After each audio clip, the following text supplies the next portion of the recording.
ایره کی مرگی میگیره؟ شیطان داخل شده ایره در حرکت میاره. این عملش خوب آراسته میسازه. به این ریش سفید وانمود میکنه که تو بهترین شخص هستی. دفاع غیرت کردی سری مذهب.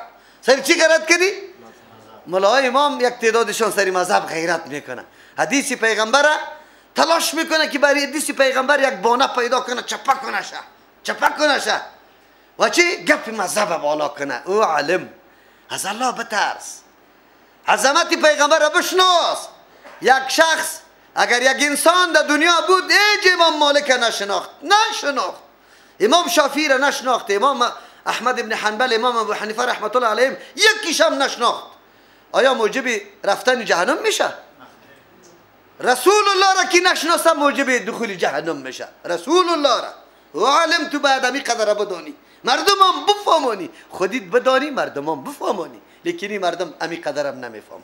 تلاش میکنه، کتابا را سعی میکنه، حاشیه را سعی میکنه، حاشیه این ده حاشیه آمده. پیغمبر گرنگ شده بود، مریض بود، همونطور خطا شده. این ده اول بود، ده آخر نبود. عجیب توجیهات کرده رویستی. اقوال رسول الله را، اعمال رسول الله را تلاش میکنی که بیرون شو. چرا اینطور میکنی؟ و جناب از الله نمیترسی؟ به الله چی جواب بگی؟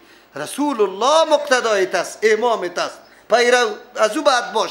الله برات فرمان داده اطیعوا الله و اطیعوا الرسول لعلکم ترحمون. رحم وقت میشه که اطاعت پیغمبر بکنی، الله رحم بکنه. لیکن شیطان در داخلش داخل میشه، ورش میگه از مذهب دفاع کن، چرا؟ بازم است که شیطانا بازم داخل میشه در دل مردم دیگه، و مردم دیگه هم چی میگه؟ این مولای مذهبی است، هتر احترامش داره که پرسان نکن، دستایش بوسه میشه. و کسی که قرآن حدیث خوانده و کسی رو نمیمانه که سرار مردم برش خم بکنه، اگر دستش هم بوسه میکنه این ده بالا میبرشه. خوی مردم بگه قطارای استاد میفرشه، دستایش بوسه میکنه، خوش است که ما یک سرطنگ هستم. چی کردی؟ دین پنهان کردی، حقایق به مردم برملا نکردی. هنوزم چیست؟ و یفرحون بما یحمدونه، خوش هستن به این که مردم یارا ثنایش میگه، حالان که یا قابلیت ثنا را نداره. الله نگاه کنه از او تر صفتا ما و شما را. فلا تعجل علیهم، شتاب نکنی، یعنی طلب کردن عذاب الله تو عجله نکنی. پیغمبر علیه السلام علیهم به درخواست نمودن عذاب بالایشان. چرا؟ انما نعد لهم، ما می شماریم لهم برای از یا سخنای گناه، کارای گناه، تمام اعمال دقیق از یارا زیاد کده می رویم که خب حجت پخته شود. عدا بشمردن. یوم نحشر المتقین، روزی که جمع میکنیم متقین، کسایی که به عقیده توحید یکتا پرستی الله استوار است، اعمالش مطابق نقش پیغمبرش رسول الله صلی الله علیه و سلم انجام داده، جمع میکنیم الی الرحمن، بسوی پروردگاری رحمان، پروردگار مهربان. وفدا، جماعت گرامی. وفد خو میفهمی کمیسیونی که مقرر میشه میره در یک جای، او قابل قدر میباشه، استقبالش میشه. بسوی الله متعال متقین که میره امی رقم استقبالش میشه. الله متعال ما و شما را در متقین شامل کنه. و نسوق المجرمین، میرانیم. اونجا متقین جمع میکنیم، اینجا میگه میرانیم. قمچین در دست، مثل که نعوذ بالله گله چیست؟ حیوانات در پیش انداخته باشی، میزنی از او طرفی طرف، حرکت کنه میره. مجرمین الله متعال میگه امی قسم میرانیم الی جهنم، بسوی جهنم. وردا، تشنه ها، ورد اصل گذر آب میگه. وقتی که مال تشنه باشه در او گذر آب میبری، به خاطری که چی بخوره؟ آب بخوره. آلی دیگه سخت تشنه است چیست جهنم یا مجرمین، و در کجا میبرشه؟ در سخت تشنگی، در آتش هم میبره. لا یملکون الشفاعت، در اختیار ندارن سفارش، الا من اتخذ، مگر او کسی که گرفته عند الرحمن، به نزد پروردگار، عهدا، تعهد و پیمانه. شفاعت حق است. قرآن میگه، قرآن هیچ وقت آیتهای قرآن کریم بین خود تعارض نداره. یوم لا بیع فیه چیست؟ ولا خلة ولا شفاعه. مراد کدام شفاعت است؟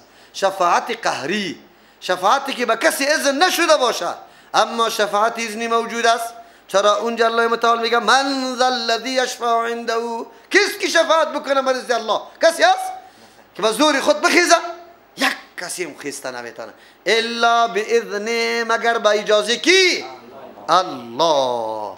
شفاعت رای خدا شفع اصل میگه جفت کردنه.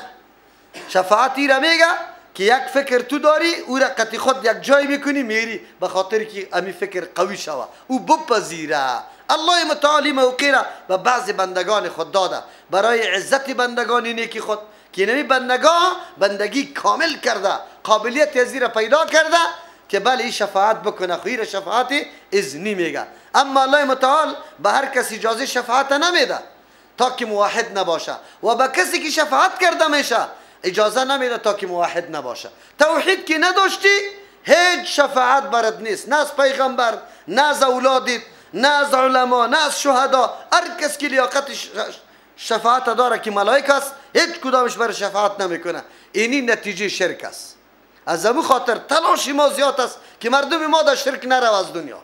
لا اقل عقیده توحید الله را داشته باشه اگر در عمل خیلی قاصر و ناقص باشه، چرا که آخر الامر خو الله یاره از جهنم بکشه. از او خاطر درد ما و شما باید امی باشه که چه قسم مردم توحید یاد بدیم، عقیده یک تا پرستی در قلبشان جاگزین شوه، بفهمه مغز و دماغشان از توحید پر شوه، مشرک نرو از دنیا، مشرک نرو، شرک نکنه، هم عبادات الله را بکنه، هم شرک الله را بکنه، حتی در روز قیامت شفاعت هم برش نصیب نشوه. الا من اتخذ عند الرحمن، شفاعت اختیار نداره مگر کسانی که گرفته به نزد پروردگار عهد پیمانی نمیسته. کسی که عقیده توحید الله را پذیرفته بعد از اون به مقتضای عقیده، به مقتضای امی ایمان خود عمل انجام داده تا آخره، الله به اینطور مردم اجازه شفاعت میده. و قالوا اتخذ الرحمن ولدا، گفتن که الله ولد گرفته، نعوذ بالله ولد گرفته. حدیث میں پیغمبر علیہ السلام میگه کذبنی ابن آدم ولم یکن له ذالک، ابن آدم مرا تکذیب میکنه لیکن مناسب نبود برای ازی. شتمنی ابن آدم ولم یکن له ذالک، برای چی گپ مناسب نبود. اما تکذیبه ایایا، هرچی تکذیبش مرا نسبت دروغ میکنه. و کدام است که مرا تکذیب میکنه؟ کدام است مرا تکذیب میکنه؟ چیست کی گفته میتونه؟ لا یعیدنی، آفرین، مرا هرگز بازگردانیده نمیتونه الله، نعوذ بالله، که اول دفعه مرا پیدا کرده. و اما شتمش ایایا چیست؟ اتخذ الله ولدا، میگه که الله برای خود نازدانه گرفته. بله، چی میگه؟ الله خو مستقل است، هیچ کس همراه الله برابر شده خو نمیتونه، لیکن بعضی اختیارات الله عطایی داده. چیست؟ ایرا میگه تصرف عطایی، تصرف استقلالی نداره، تصرف عطایی داره. بعضی تفسیرهای کلان علما امی گپای غلط نوشته است، مردم باز در شرک مبتلا میکنه. تفسیر کابلی در یاک نعبدو و یاک نستعین چی نوشته کرده؟ تفسیر معالف قرآن در یاک نعبدو و یاک نستعین چی نوشته کرده؟ اگر بزرگار ما مستقل ندانیم همونطور چی بکنیم؟ استمداد از پیش طلب بکنیم بغیر مستقل نه.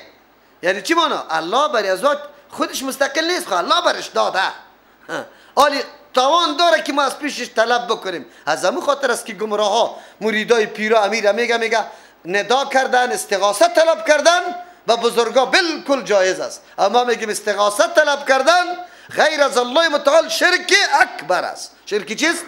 اکبر است. ایاک نعبدون و ایاک نستعین، ایاک نعبدون و ایاک نستعین همین معنایش است.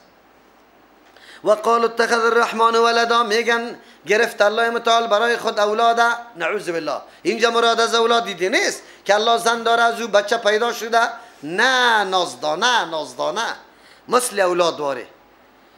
لقد جئتم شیئا ادعا، الله میگه یقینا آمدن کرده شما به یک چیزی که ادن خیلی زشت است، خیلی گران است، خیلی زشت است. زشتی از این قدر بزرگ است تکاد السماوات یتفطرن، که مخلوق بزرگ در حال خود قرار باقی نمانه.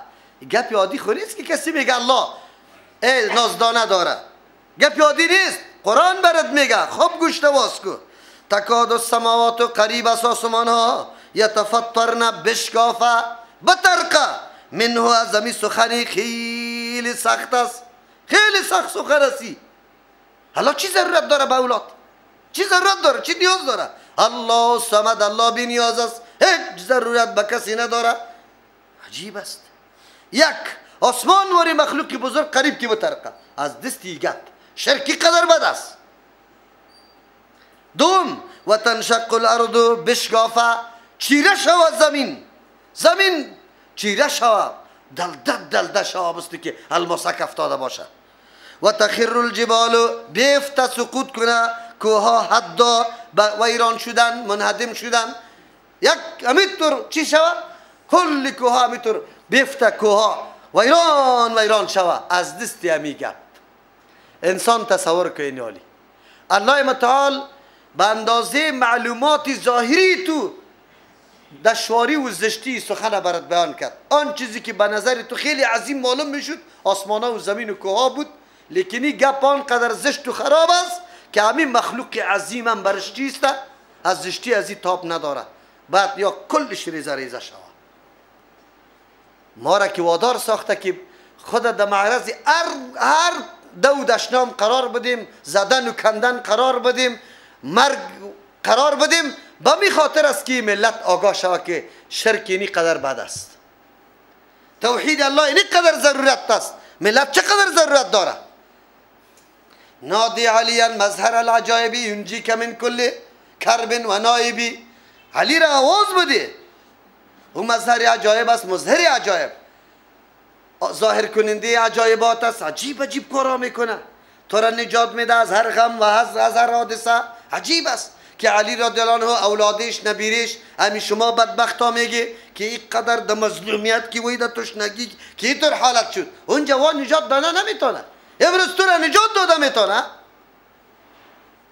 بسیار سخت است، بسیار سخت است. پیران پیر، غوثا، الله متعال مخلوقی خود تقسیمات کرده. 40 دانه ابدال است، 7 دانه اقطاب است، 5 دانه اوتاد است، با 3 دانه چی است دیگهش اغواس است، باز یکیشام چی است؟ مچم 3 دانه، 1 دانه غوث است. او دیگه متصرف کل است، هر چیز در اختیار عزیز. برای پیرا رسای کنه که عقیدهشان چی است، در کتابایشان چی نوشته شده، کتاب الله چی میگه و چی میگه، کتاب الله چی میگه و چی میگه. دین روز هم کلیپ این ملای ناملایی که در کدام مسجد بر ریاضی چی کرده، او کلیپ یک دفعه باز بشنوی که بدبختی خبیث چقدر دروغ میگه، مردم برش نشسته است. این مردم مال است، مال دور از حاضرا، دور از همون عقل و ایمانشان. همین قدر میگه قل ان کنتم تحبون الله فاتبعونی. 16 حرف هستی، این 16 اشاره به 16 هستی است. 16 هستی کیست؟ 11 اماما، 1 فاطمه زهرا، 4 دانه خلفای راشدین. نباتات ارتباط داره با یا او تین و زیتونی چرا آمده؟ تین شاهدی داد که فلانی حسن چی است ولی الله، زیتون شاهدی داد که حسین ولی الله. عجیب گپا میزنه. یک بدبخت همونجا برش نمیخیزه که تو بدبخت از کجا میگیره. این خو علوم تعلق به وحی داره. بیار سندیتا مردم گمراه میکنید، در این وطن گمراهی بکن. حج اوقاف اینجا مراقبت میکنه، حج اوقاف در اینجا ملامت است. مردم گمراه کرده، از این که تحریفی بزرگ نیست. به نام قرآن به نام ازی مردم دور داده. شما کلیپا را بشنوید. خب شد و مردکه کجا شد؟ همون باز در ترجمه نمیاد که خودش گفت که من اونجا میرفتم. یک دم گمراهی است. یک دفعه بشنوید گپی خودش تناقض داره که چه گپا میزنه، چه میگه. مردم برش نشسته است که ببینی مسجد پر است. این وطن اونطور وطن است، هر کس کش میکنه مردم. یک نفر نگفت که وقتی قرآن این 70,000 معنا داره، 70,000 معنا. این کلمه کدام تو یک معنایش تو برای ما بیار، از کجا میکنی این معنا را؟ ما خوابش نوی که مردم چقدر نعوذ بالله گمراه شده، در کدام طرف روان است. این مردکه چی میگه؟ مردم برش نشسته است. در حج اوقاف باید، حج اوقاف مکلف است، حج اوقاف بالکل مکلف است، باید برده شود. در وطنی طور مردم پیدا میشه هر چیز میگه. شرک نمی قدر بد است. الله متعال یک انسانی که تصور میکنه که بدی یک چیز را بفهمه، از اینکه در مخلوق بزرگ نیست دیگه. به نظر ما و شما که با چشم سر میبینه آسمان، زمین، کوها را، در شرک آسمان زمین کوها گیر نمیکنه. زمین بطرقه پارچه پارچه شوه، چی دلده دلده شوه، کوها ریزه ریزه شوه و آسمان پرچه پرچه شوه از دستی امی کلمه که یک انسان میگه که الله نازدانه ولد گرفته، نعوذ بالله. این قرآن کریم است، ما نمیگم، ما زمو خاطر میگم تلاش ما است که یک خواهر اضافه شوه، یک خواهر درس در یک جای شروع کنه، 4 دانه همسایه سیاسرای همسایه در پالیش بیا نماز و عقیده را یاد بگیره، از شرک نجات بده شه. این وطن ضرورت داره، این نیاز داره. برای همین طور مراکز امروز مصرف فرض است یا نه؟ یقین به الله بکو که فرض است، فرض عین است که توان داشته باشی و تو هیچ تصمیم نمیگیری. مردم ما در کجا چنده میده؟ در مدرسه‌ای که منطق خوانده میشه، در مدرسه‌ای که با بدعت دعوت میشه. و مردم مراکز توحید اضافه کنی که مردم بفهمه، روزش بجای شود، زکاتش بجای شود، جهنم نروه. جهنم چرا اینطور است که آسمانا از بین بره، بشکافه، پارچه پارچه شود، زمین دلده دلده شود، کوها ریزه ریزه بیفته؟ ان دعوا للرحمن ولدا، به خاطری که یا طلب کردن برای پروردگار ولدا، نازدانه را برای الله نازدانه قائل شدن. از او خاطر قریب است که آسمان ای گپا در اینمی حالت برسه. الله چی میگه؟ و ما ینبغی للرحمن، نیست مناسب برای پروردگار و ذاتی که همه کائنات از اثر رحمت از او به وجود آمده، کل چیز محتاج الله، اثر رحمت الله. رحمان است، او چی ضرورت داره؟ او چی ضرورت داره؟ کل کائنات میبینی اثر رحمت کیست؟ نیست مناسب به او ذاتی که همه کائنات اثر رحمتش است. ایتخذ ولدا، که بگیره برای خود ولد. ولد پدر کار داره که عاجز است، میراثی مرا میگه بخوره، کاری مرا بکنه، دستی ما سبک شود. ان کل من فی السماوات والارض، الله متعال میگه نیست یقینا تمام او چیزی که در آسمان هاست، والارض در زمین است، ملک است، پیغمبر است، ولی است، جن است، انس است، کلگی الا مگر آتی الرحمن، میایه به می ذاتی که رحمان بود، از مهربانی از استفاده کرده بود در کل عمر خود. پیش الله متعال آمدن است عبد عاجز، به عاجزی کلگی استاد میشه. یک فردم اینطور نیست که عاجزی نکنه، کلگی الله معبود شد، کل کائنات عبد شد، کلگی عبد شد. اگر جن است، انس است، اگر پیغمبر است، اگر ملک است، کلگی بنده است، عابد است. الله چیست؟ معبود است. لقد احصاهم وعدهم عدا، الله میگه احصاهم شمار کرده یاره، یعنی دیحاتی علم و قدرت خود آورده یاره، و عدهم شمرده سخنای بدی از یاره، عدا به شمردن کل کلمات دقیق دقیق الله شمرده. و کلهم آتیه، تمامیشان آمدنی است به سوی الله متعال یوم القیامت، در روز قیامت، فردا تکتنا، مال اولاد کش و فش ای گپا کل نمی باشه. ان الذين آمنوا، یقینا کسایی که ایمان آورده، ایمان قرآنی که استوار به دلیل یکتا پرستی الله متعال است، عقیده به یکتا پرستی الله داره، و عمل الصالحات، عمل درسته به مقتضای نقشه رسول الله صلی الله علیه وسلم انجام داده، سیجعل لهم الرحمن، زود است که بگردانه الله رحمان برای از جا ودا دوستی را، در دل مردم دوستیش بندازه. در حدیث میاد وقتی که الله متعال امر یک بنده دوستی میکنه، اعلان میکنه به ملائکه خود که ملائک ما فلان بندی خدا به دوستی گرفتم. به دوستی الله کی را میگیره؟ امو کسایی که دنبال قماندانا، دنبال تنظیم، رهبرای تنظیم، امو کسانی که دنبال امامای مذاهب، دنبال ازوان است. نه، قل ان کنتم تحبون الله فاتبعونی، اگر محبت با الله داری که الله شما را محبت قطعتان بکنه، شما هم دعوا داری بغیر از نقش و قدم رسول الله رفتن دیگه قطعا برات حاصل نمیشه. بفهمی کلی راه بند است، کلی راه بند است. الله وقتی اعلان دوستی میکنه، ملائکه اعلان میکنه که فلان دوست گرفتم. ملائکه اعلان میکنه، دیگرای خود خبر میکنه که الله متعال در فلان بنده خود دوستی کرده، شما هم قطعش دوستی کنی. دوستی الله نزول رحمت الله است دیگه، توجه الله، عنایات الله، اهتمام الله به توست. حالی سخنت، قدمت، گفتارت، همه گپایت خدمت دین دین دین دین مکمل. معصیت از تو دیده نمیشه، باز همونطور حالت سرت میاد. ملائک نصرتت میکنه، وسوسه های شیطانی را از بین میبره. بعد از او چیسته؟ الله متعال در قلبای مردم در دنیا محبت از دور میندازه. شما خدمت دین الله را بکنی دور که هیچ یک روزم قطع تو ناشنایی داره نه چیزی دیگره، فقط خدمت دین نکردی، امی قدر محبوب استی که سر از سری تو میده. سر فانما یسرناه بلسانک، یقینا ما آسان ساختیم قرآن کریم به زبان تو که عربی است. چرا؟ لتبشر به المتقین، که خوش خبری بدی، بشارت بدی توسط این کتاب الله المتقین، کسانی که مامورات الله را بجا کرده، منهیات اجتناب کرده. و تنذر بیم بدی بهی به این کتاب الله قوما و قومی را لدا که همیشه ستیزه کرده، ضد کرده. و کم اهلکنا قبلهم، بسیار هلاک کردیم پیش از یا، من قرن، طایفه های متنویره، قوم های مختلفه. هل تحس منهم، آیا تو حس میکنی از یا؟ من احد، از هیچ کدامشان؟ کدام حس داری؟ آلی چیزی آواز و کش و فششان است؟